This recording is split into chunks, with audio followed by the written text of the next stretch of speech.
I'd like to ask you, though, in the case of a person who, unfortunately, is a little bit miserly, doesn't really want to pay the zakat, therefore, what advice would you give to that particular person? That person is very well off, but due to miserliness, they decide to forego the zakat.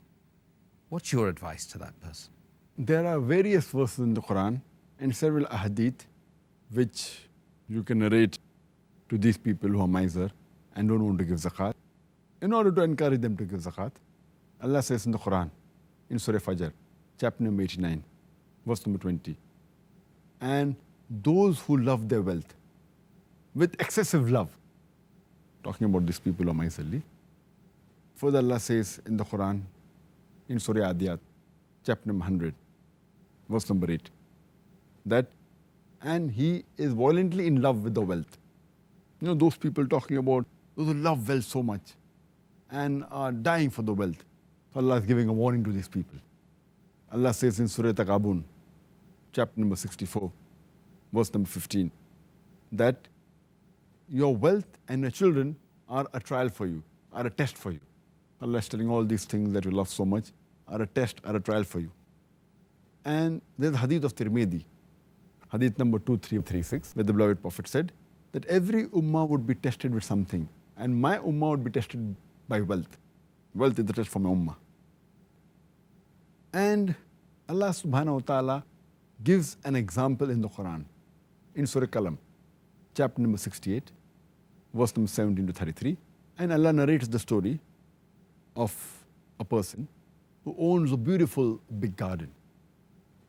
And this person was very charitable. Whatever earnings he got from the garden, he spent whatever was required on the family and in maintaining the garden. And the rest, everything he used to give in charity. So this continued for a long time. After this person died, his children, they said that what a fool our father was. He gave everything in charity. So what they decided, that when whatever harvest they get, whatever goods they get, they will slowly at night take it away to their own homes. The children decided, and no one will come to know. So when the fruits and everything came, they took it to their homes. And next day, when they came to the garden, everything was ruined. And the complete garden was absolutely ruined. And only their garden was affected.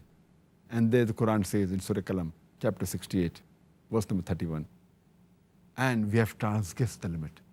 And Allah says in the next verse, in Surah Qalam, chapter 68, verse 33, that for these people, there is a punishment in this world and more severe punishment in the hereafter. That means those who love the wealth and are miserly people, there's a punishment in this world. In the next world, there is a bigger punishment. So those people who are miserly and don't want to give zakat, actually zakat is for purification. For whatever impurity you have will be washed away. And it's to increase your wealth. As the Prophet said, I said earlier, that charity does not decrease your wealth. And Allah says in the Quran, in Surah Al-Layl, chapter number 92, verse number 8 to 11, that those people who are miser and who think that they are self-sufficient, Allah subhanahu wa ta'ala makes their path of miserness smooth for them. But the wealth will not save them, and they will fall headlong into the pit. The miser people think that wealth is sufficient for them. They themselves will actually perish. Allah says in the Quran, in Surah Al-Imran, chapter number 3, verse number 180, that those who covetously hold on to the wealth that Allah has given them, thinking that it will be good to them, actually it will be a loss for them.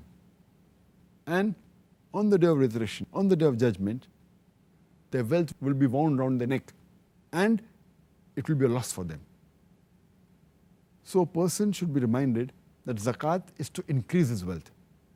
And zakat is given to decrease your love for wealth.